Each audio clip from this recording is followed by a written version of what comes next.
prop bet show. It's still a concern for this game. I do want to see Andy Reid win this game finally, being its second trip and 9 attempts to get there, what seems like. But saying all that, taking the points, and I'm not even going to give a score because I'm going to be flat out wrong on that.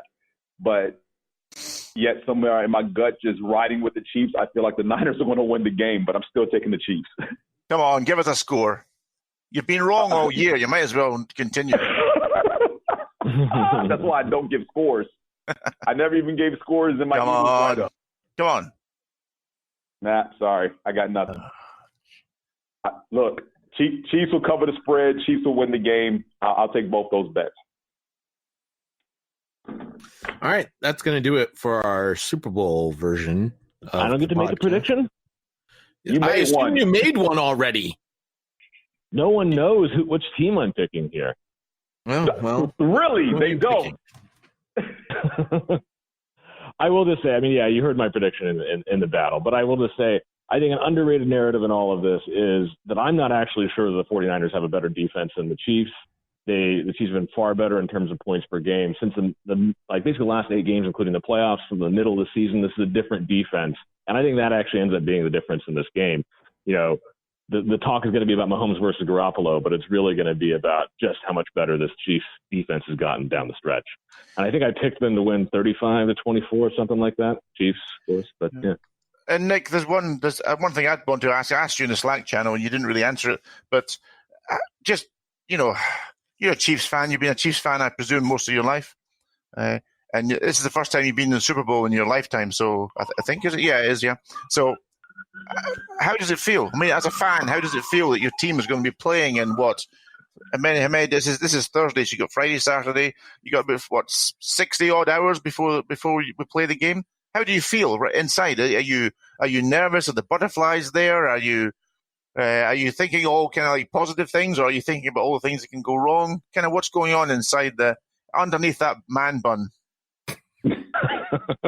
Literally both of those. It's been very difficult to focus these last 2 weeks because, as a Chiefs fan, you've seen the Chiefs achieve certain heights only to fall from a higher standpoint, usually in some sort of ridiculous fashion. It's been 50 years. Never in my lifetime have they gotten this far. They haven't really been close, not counting last year, honestly. And so it's just a surreal and unusual experience. It's like I've gotten to see so many other teams go through this, and it's just bizarre being the team that is this far. I heard someone describe it as, imagine if, in like the 50 years that you've had someone very close to you, and in this 50 years is the first time they said, "I love you." Like, that's kind of how I feel about the Chiefs right now. It's finally being here is kind of crazy. And I think a lot of people want to take the discussion to like, oh, well, if Mahomes retires in 4 days, is he a Hall of Famer? Like, who cares? Like, probably, but also like, we don't need to have that discussion. Like, this is like the idea that we're here with Mahomes when he's 24 years old and we get X amount of years more of this is what is truly kind of nuts, just from a Chiefs standpoint. We've never felt this lucky before. So if I was to ask you three guys, come Monday morning, what is going to be the headline from this Super Bowl? And not like Chiefs win 49ers, but what's the headline going to be like? For example, Bosa's 5 sacks win Super Bowl. What's going to be the headline? Honey Badger don't care. It's going to be Kansas City outlasts 49ers in dramatic shootout. Yeah, I can go with that. According to you, though, Neil, it's going to be Niners Mahomes take advantage from of the killing rooftop. Patrick Mahomes. That's right.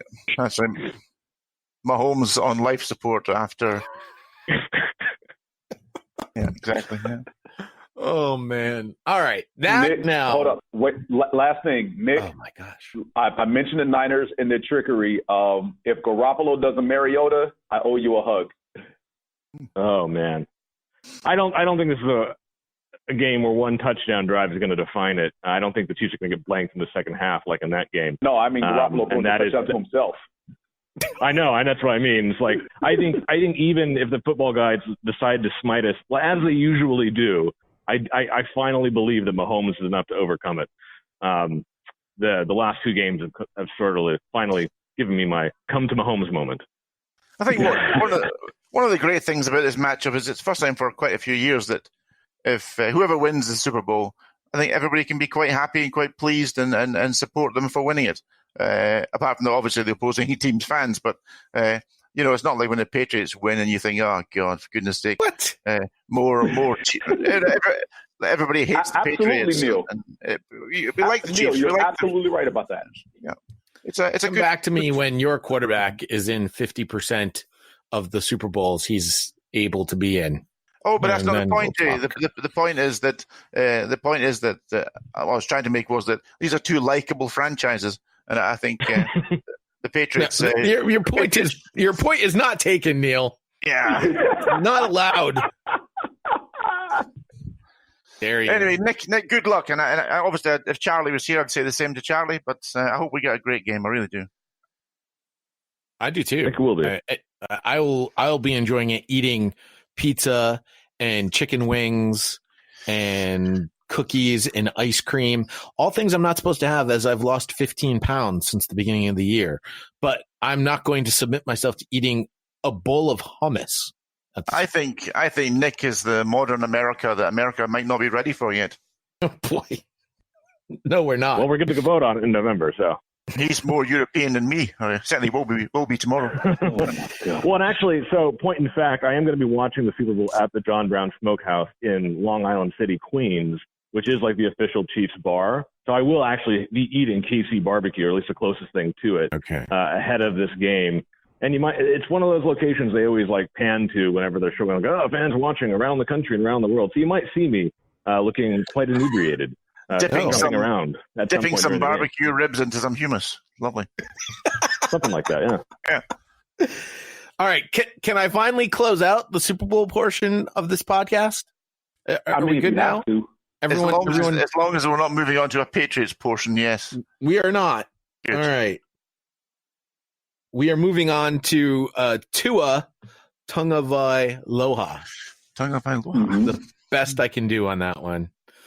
Tua. Everybody's favorite quarterback in the upcoming NFL draft. He was a guest on the NFL Network and said he is going to be at the Combine participating in the interviews and the medical. He probably will not. Yeah. He said he's not going there to win the 40 or win the bench press. My guess is he's not going there to participate in those events, period. He did also say that he's planning on doing a pro day at the end of March, beginning of April. Just so you know, Alabama's pro day is Tuesday, March 24th. The NFL draft is Thursday, April 23rd.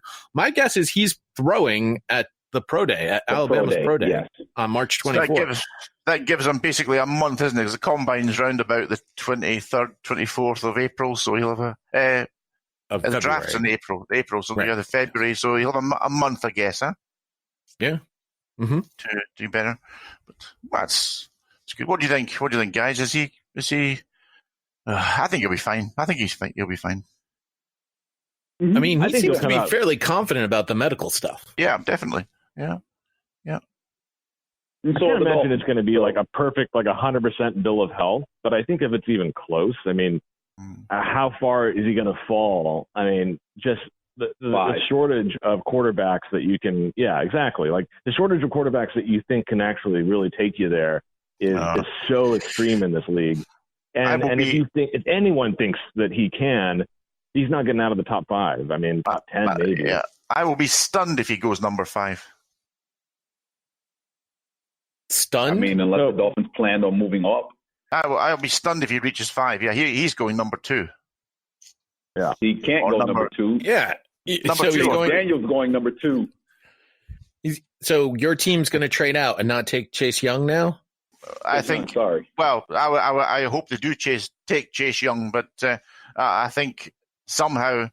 I think when it all comes down to it, they may well end up getting a boatload of picks trading that one, because I think there'll be a lot of teams after 2 are there, and I just don't see him getting anywhere near 5. If he doesn't go 2, he'll go 3. So you think he'll go to the Detroit Lions? No, I don't. Yeah, not happening. I think I wouldn't rule Detroit out because I don't think Stafford. I'd be more interested to hear Stafford's medical report than Tua's, to be quite frankly.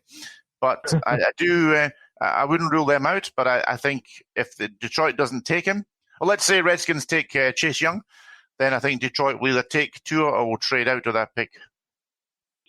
Here's another team for you. With the Chargers, I mean, the reports coming out that it's effectively understood that they are done with Phillip Rivers.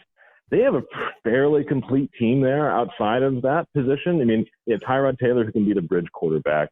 You need to add some pieces to the O-line, but otherwise it's not like they're starved at a lot of positions. And, they want to splash to help them open up their new stadium. Well, the stadium that they are, paying rent for with the Rams. Right. And so, I wouldn't be surprised if they're the team that makes a crazy move up. Yep, I think there's lots of teams, Nick. I think you're absolutely spot on with the Chargers. I think there's the Raiders who want to get into that mix. I think there's obviously the Dolphins, we all know, want to get into that story. I wouldn't rule out New England, and I also wouldn't rule out Jacksonville Jaguars. The Patriots have no draft capital to trade up that far. Patriots aren't moving up. They don't have any capital to move up, and they don't have any free agents that they can sign to move up either. The problem is, though, Jay, I think we're going to end up with 4 quarterbacks in the top 10. Well, that goes perfectly seamlessly right into the Senior Bowl that occurred over the last weekend that we didn't really preview or talk about. And Justin Herbert is moving up draft boards rather quickly there, Neil. I know how much you love him. Yeah, he's not a guy for me, Jay. Let's be fair to Justin Herbert right now and say that he did have one of the most spectacular Senior Bowl weeks. I'm not just talking about the game itself. I'm talking about the practices and all the rest of it. Absolutely superb week he had. He couldn't have done any more to help himself. But you have to go back to the tape, Jay. You have to go back to the tape, and you see a guy who is brilliant on occasion, but sometimes, my God, he looks like he goes from Patrick Mahomes to any Redskins quarterback of the last 20 years, and within the course of a couple of plays. Yeah, doesn't pass my eye test, but he's going to go in that top 10, I'm sure of it. And I think Jordan Love, who also had a pretty good Senior Bowl, will do the same. And he's a guy that's a guy you need, Jay, but I don't know if you'll get him. I was listening to Todd McShay and Mel Kiper on the First Draft podcast. McShay was talking about Herbert and Love. When you watched them compared to the other quarterbacks doing the exact same drills, it was so clear how far they stood out from the other quarterbacks. Yeah. They said that makes a huge difference. So, I mean, Burrow is going number 1 no matter what. That's not going to change. So it's just a matter of, is there going to be a team that loves the durability of Justin Herbert more than the question mark of Tua? And you're going to have a really good doctor if you draft Tua. Yep. Another reason not to send him to the Chargers, but yeah.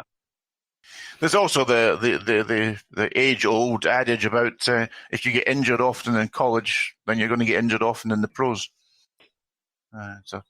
It's a great adage. It comes trippingly off the tongue. There you go. Was that Churchill? Not necessarily true. Yeah.